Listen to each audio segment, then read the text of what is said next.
Vous savez, monsieur le juge, vous savez, cela dépasse vraiment mon niveau de compétence pour juger de la légalité. Comme je l'ai dit auparavant, je ne crois pas que qui que ce soit à Washington accorde une réelle attention à la question de la légalité. Je n'ai même pas constaté le moindre effort pour maintenir la façade de la légalité. Je crois que ce qui s'est passé au Venezuela est la chose suivante. Et cela est devenu évident lorsque la conférence de presse a été organisée après, vous savez, l'enlèvement réussi de Maduro et tout le monde était d'humeur à applaudir, vous savez, les grandes forces armées américaines. Ils n'étaient pas vraiment certains de la direction à prendre. Ils n'étaient pas entièrement sûrs de l'impact réel de cette opération. Et c'est pourquoi vous avez entendu le président Trump, en réponse à une question, dire soudainement « Eh bien, nous allons diriger le Venezuela pendant un certain temps. » Mais comment allez-vous faire ça? Qui va faire ça? Eh bien, vous savez, Marco, pourquoi ne viendrais-tu pas nous rejoindre ici pour en discuter? Je ne crois pas qu'il y ait jamais eu de plan. Personne ne s'est assis pour soigneusement structurer les différents résultats et ensuite élaborer un plan pour gérer chaque issue possible. Je pense que ce qu'ils ont fait maintenant dans la précipitation, c'est d'avoir cherché à éviter une confrontation militaire directe sur le terrain et certainement ailleurs avec le Venezuela. Ils ne veulent pas se battre avec la population vénézuélienne. Contrairement à ce que disent les grands médias, des millions de Vénézuéliens ne descendent pas dans les rues pour acclamer l'arrivée des forces armées américaines. C'est un non-sens total. Donc, je pense qu'il sait maintenant qu'il doit trouver une sorte de solution intérimaire qui ne lui coûtera pas trop cher en termes de prestige, d'influence et de pouvoir. La solution facile est de dire en substance, eh bien, nous laisserons le président qui a pris le pouvoir en place. C'est une adversaire redoutable. Elle peut dire une chose en privé au président Trump, mais en public, c'en est une autre. Et nous ne sommes pas tout à fait certains de la manière exacte dont elle se comportera. Nous essayons en même temps d'inciter les hauts dirigeants des diverses entreprises pétrolières à se rendre au Venezuela pour la rencontrer. Elle était aussi la ministre du pétrole au Venezuela en tant que vice-présidente et essayait de lui parler. Nous essayons de faire un certain nombre de choses maintenant pour au moins créer l'impression que cela a été un énorme succès pour nous. Mais la vérité, c'est qu'il n'y a pas grand-chose à en tirer. La vérité transparaît comme le pétrole s'échappe à Maracaibo. Et c'est, ils se manifestent et ils disent, eh bien, vous savez, nous ne pensons pas vraiment que nous verrons 3 millions de barils de pétrole par jour avant un certain temps.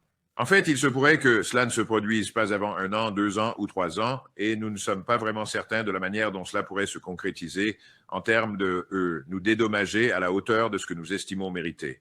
Et puis, vous avez bien sûr le problème qui se développe en ce moment dans l'Atlantique avec la flotte fantôme et qui s'en prend essentiellement aux Russes maintenant en disant « Nous n'allons pas vous permettre de venir ici et de faire quoi que ce soit. » Mais les Russes et les Chinois, ils ont réussi à obtenir 2 milliards d'argent de Venezuela.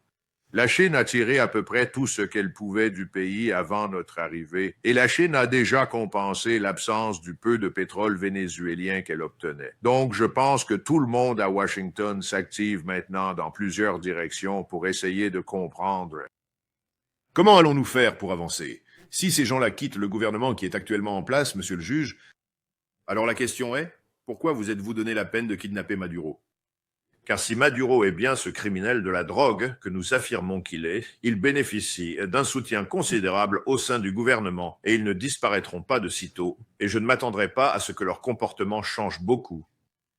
Alors, que faites-vous de ces 14, 15, 16 000 soldats qui sont stationnés à Porto Rico?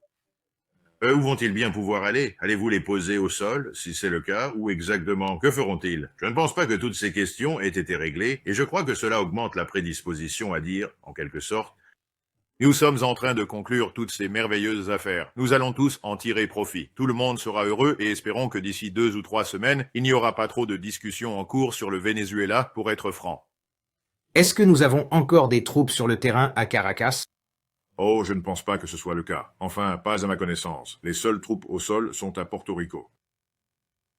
Et ça, c'est bien le chiffre énorme dont vous nous avez parlé. Oui, et rappelez-vous, ils étaient toujours mentionnés dans toutes les conversations que j'ai eues avec les gens de l'intérieur comme une force de stabilisation. Et bien sûr, la question que je posais était stabiliser quoi? Et l'option était une sorte de nouveau gouvernement qui émergeait comme conséquence d'un coup d'État.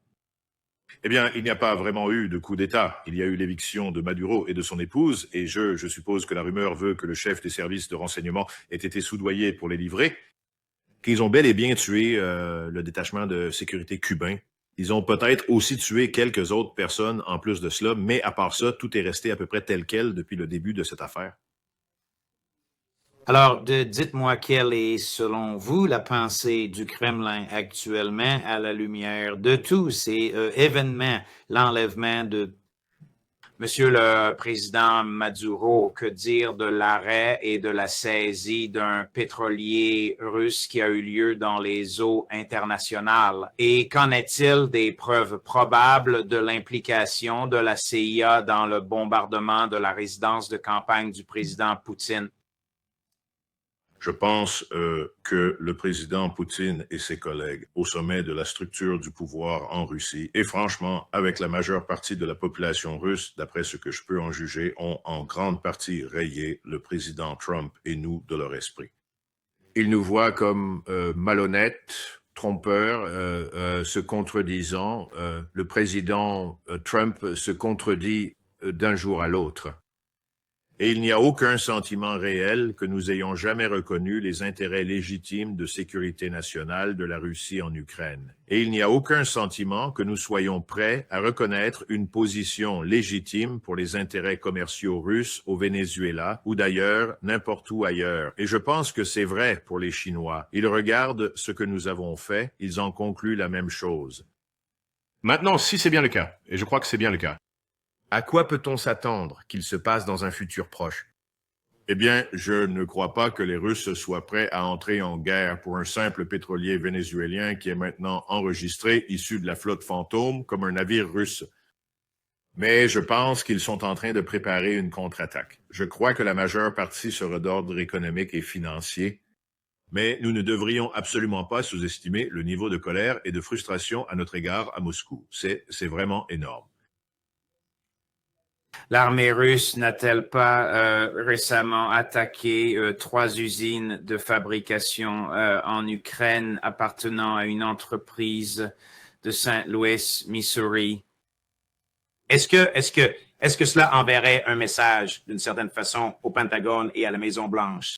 Eh bien, ils ont déjà fait ce genre de choses à des entreprises allemandes qui sont présentes sur le terrain en Ukraine. Je pense que cela a davantage à voir avec le fait de nous envoyer un signal à nous, aux Allemands et à tous les autres acteurs en Ukraine pour nous montrer qu'ils savent parfaitement où nous sommes, ce que nous sommes en train de faire et quels sont nos véritables intérêts et qu'ils prendront toutes les mesures qu'ils estiment être les plus appropriées pour leur propre sécurité nationale.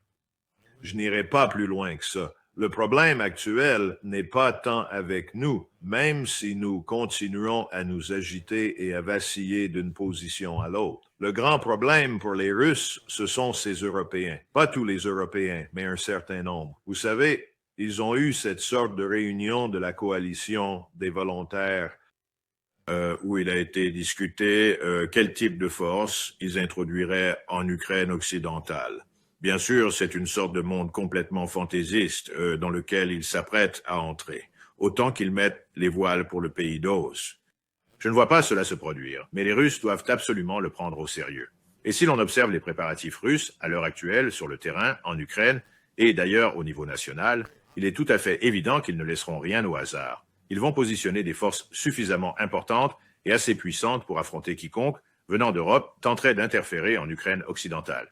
Alors, espérons que cette petite coalition des volontaires va s'éteindre d'elle-même, mais elle est là, et au moins pour l'instant, les Russes la prennent très au sérieux. eh bien donc, la coalition des pays volontaires, À l'exception de la Hongrie. Hier, c'était bien à Paris que ça s'est passé. a proposé Des troupes militaires en Ukraine après la guerre comme une garantie de sécurité. Les 2 agents immobiliers de Trump qui prétendent négocier pour les États-Unis, son partenaire commercial et son gendre étaient là et n'ont ni approuvé ni désapprouvé. Ils sont restés là en silence et ont souri quand ces annonces ont été faites.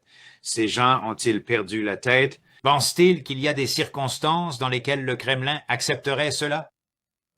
Non, je ne crois pas qu'il le fasse. Je pense que c'est davantage un spectacle pour les électeurs européens qu'autre chose. Ce qui concerne Witkoff, Kushner, BlackRock et tous leurs amis, ne pensent que s'enrichir et encaisser de l'argent partout où ils en ont la moindre occasion. Et nous avons déjà observé cette situation se produire là-bas, au Venezuela, avec plusieurs milliardaires. Vous savez, les frères Koch en étaient un, Singer en est un autre, qui sont en quelque sorte intervenus pour acheter et acquérir des propriétés vénézuéliennes ici sur le territoire des États-Unis. Or, les frères Koch sont de toute façon déjà impliqués dans le secteur du pétrole et du gaz, donc ce n'est pas vraiment surprenant.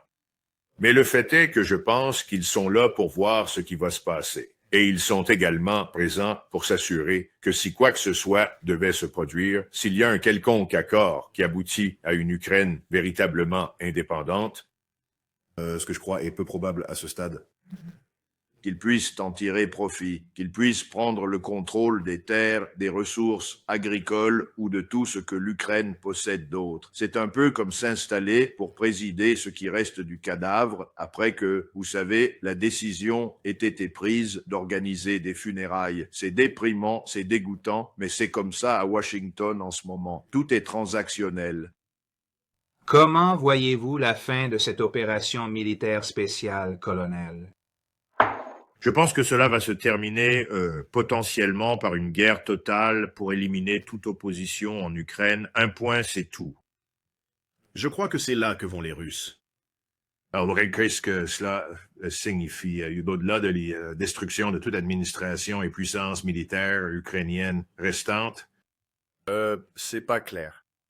Mais je pense qu'ils vont le faire comprendre très clairement à tout le monde en traversant la rivière, en prenant Odessa. Je ne serais pas surpris s'ils n'allaient pas aussi à Kiev pour, en quelque sorte, en finir et faire comprendre qu'ils peuvent aller et venir de Kiev à leur guise sans aucune interférence et que personne ne peut s'opposer à eux. Je ne serais pas surpris s'ils faisaient cela.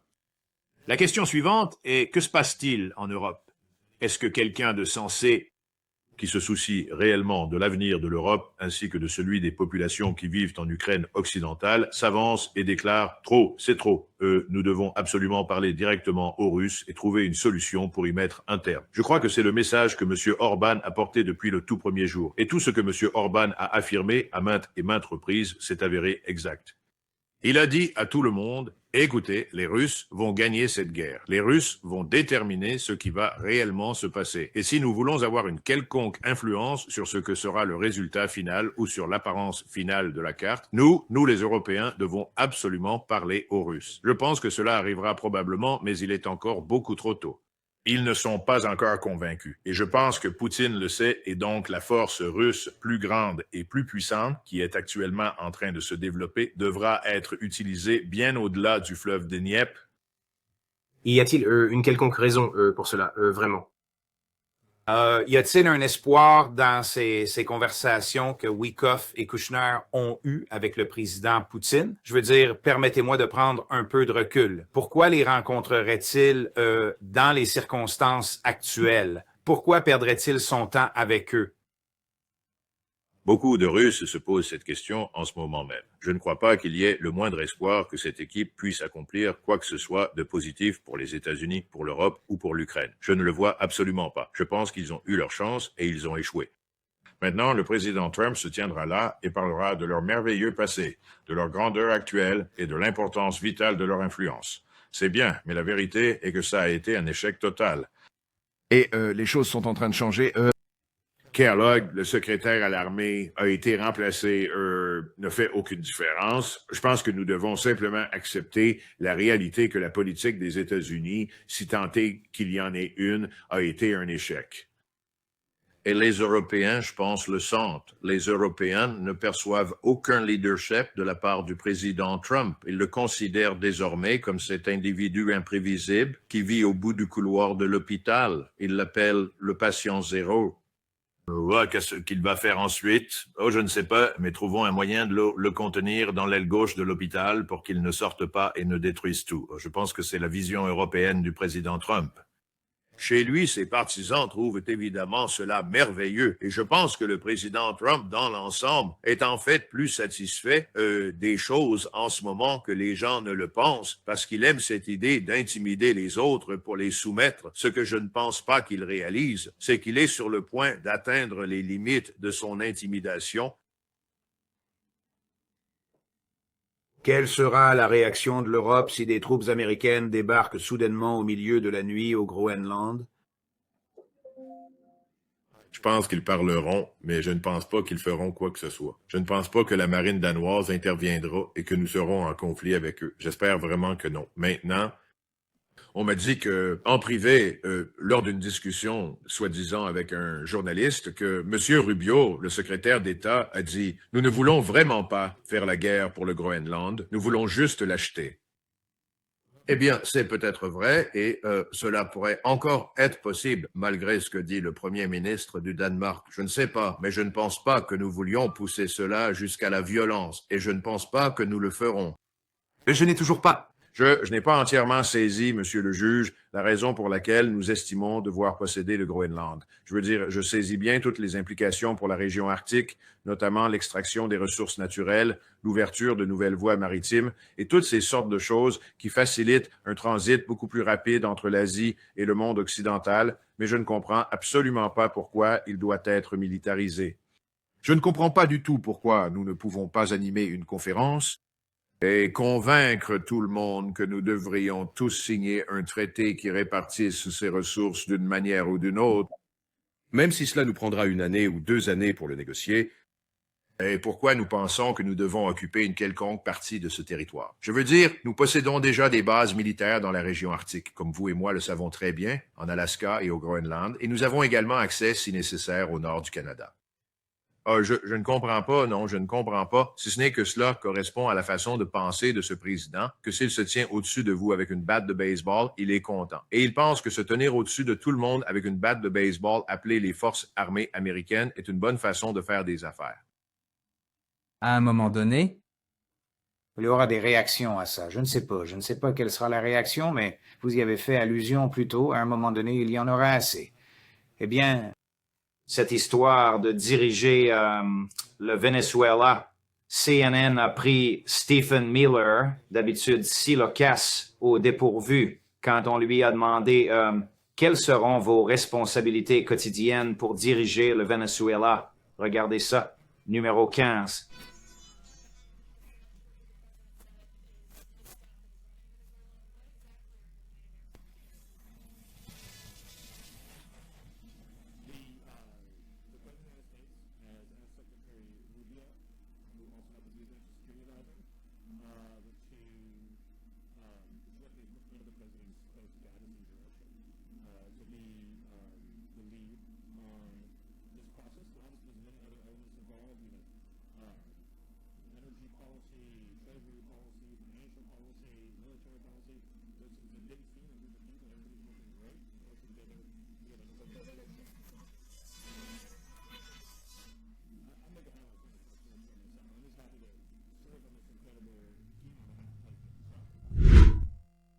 C'est le prince noir des néoconservateurs qui a le privilège de chuchoter à l'oreille du président chaque jour. Eh bien, j'ai trouvé assez intéressant qu'il n'aime pas tellement parler de lui-même. Tout le monde à Washington passe la majeure partie de son temps à parler de soi et il ne fait pas exception à cette règle. Je pense qu'il est probablement en train de prendre des cours d'espagnol, tout comme le reste de l'équipe. Vous savez, on dirait que c'est quelqu'un qui essaye de rassembler une équipe, un peu comme celle que nous avons envoyée en Irak. Ce groupe de personnes qui ont rédigé la Constitution et qui ont transformé l'Irak, qui à l'époque était un État laïque sous Saddam Hussein, en un État islamique, en affirmant que l'islam était l'élément fondamental de la Constitution. Je ne sais pas ce qui se passe. Et encore, nous sommes revenus au point où nous étions avant. Le président prend des décisions, il décide d'agir. Les gens essaient de rattraper leur retard. Ils tentent de se mettre à jour et de fournir des détails et des explications complémentaires, pour tout ce qu'il dit ou fait. À ce stade, je ne ferai aucune supposition, car quand on commence à considérer la taille du Venezuela et sa population et les difficultés à gérer les complexités de l'administration, l'économie... Et n'oubliez pas que les forces armées sont toujours en grande partie intactes. Et vous avez une quantité considérable d'armes qui ont été distribuées à la population. Si vous essayez d'y entrer, Je crois que ce sera une gigantesque embuscade.